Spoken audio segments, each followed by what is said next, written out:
Hello, everyone, and good afternoon. My name's Don Arleth, and you're watching World News. Coalition of the willing defense ministers are meeting at NATO headquarters in Brussels to discuss what further military support they could offer Ukraine. Our Europe correspondent, Alex Kaja, is at NATO headquarters. Good afternoon there, Alex. So what can we expect coming out of this meeting there?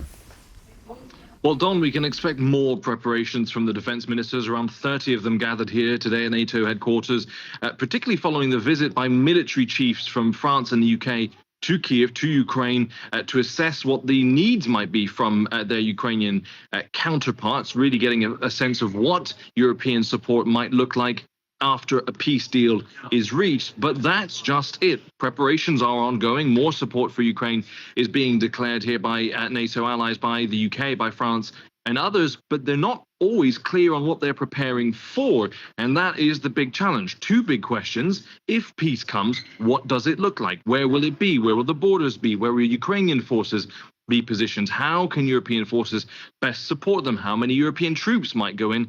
All of these things are hard to determine. And the crucial question, Don, of course, is what will the United States of America do? Some countries are nervous about sending troops, sending support, joining the coalition of the willing without support from the United States. Intelligence support, it won't be troops, we've heard that from the Americans, but perhaps intelligence or satellite imagery or any support the US might give, and that diplomatic guarantee as well. That's the big question, as well as exactly what this peace might look like. Nevertheless, the defense ministers here, we've heard from John Healey from the UK, committed to putting Ukraine in the strongest possible position. Whatever peace looks like is still unknown. What's clear is that Europe will stand by Ukraine for as long as it takes. Don?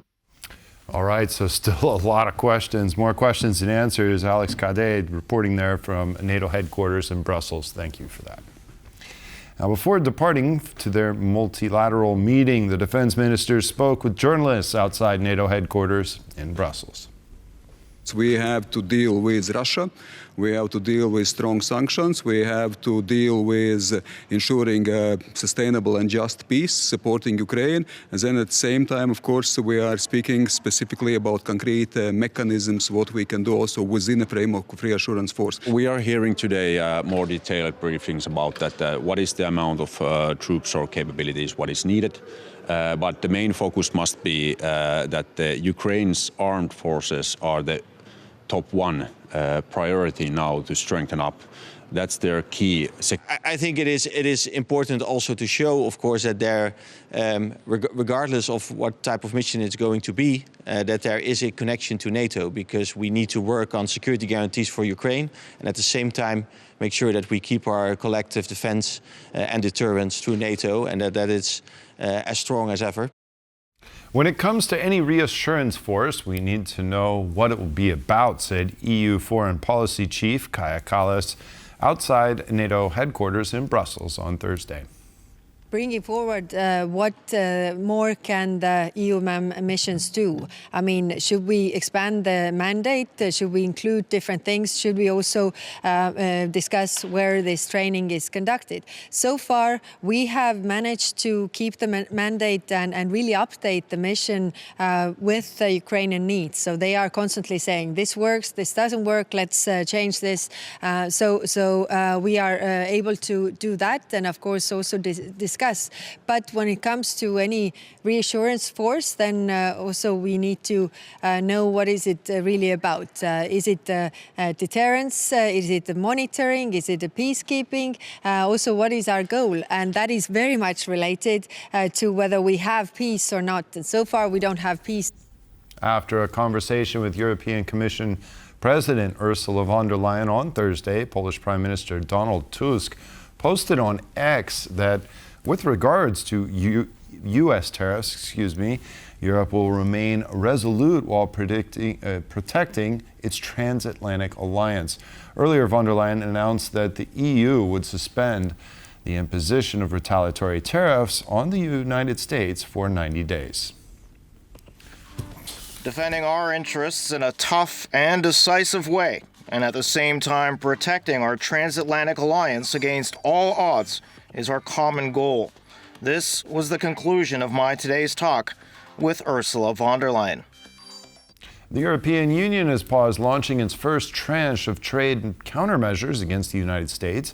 The 90-day pause aims to give Brussels breathing room to negotiate and close a zero-for-zero tariff deal with Washington.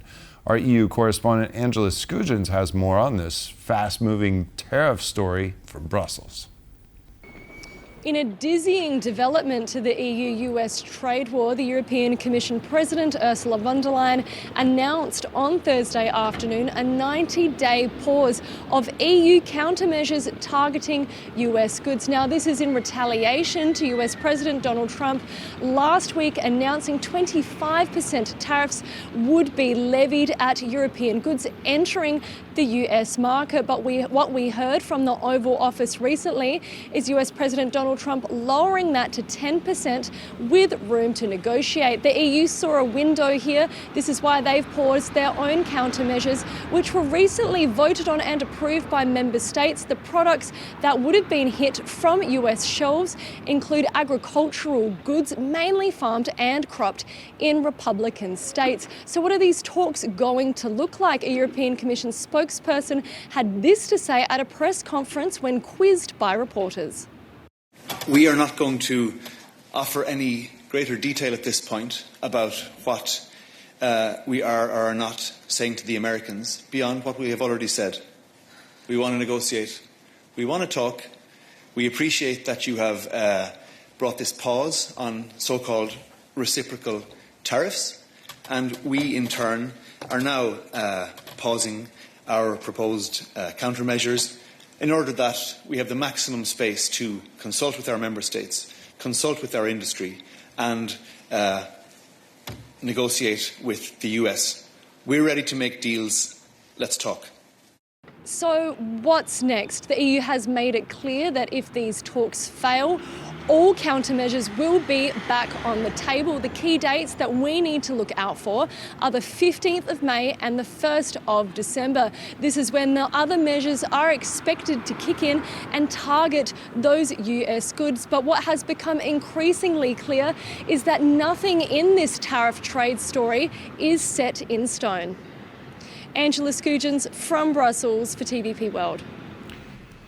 Stock markets in Central and Eastern Europe are recovering from losses incurred earlier in the week. This comes after U.S. President Donald Trump announced that 3-month pause on tariffs targeting goods coming from the European Union.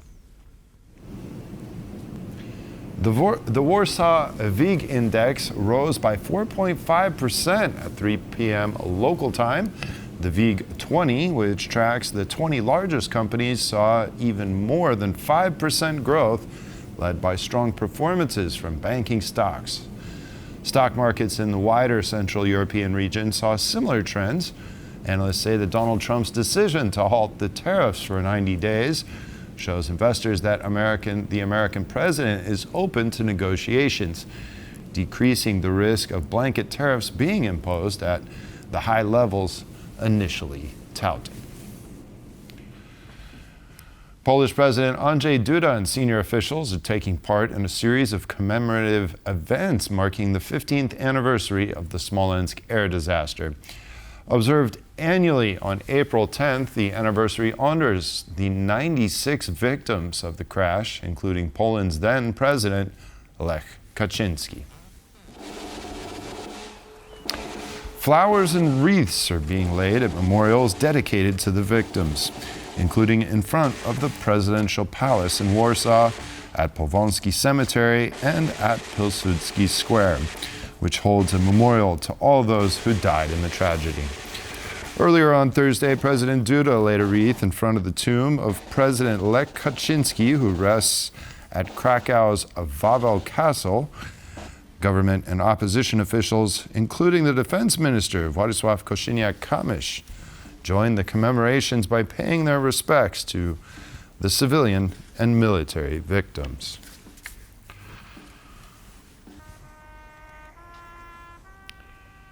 And that concludes this edition of World News. Stay tuned with us here on TVP World for more, because Bottom Line is coming up next.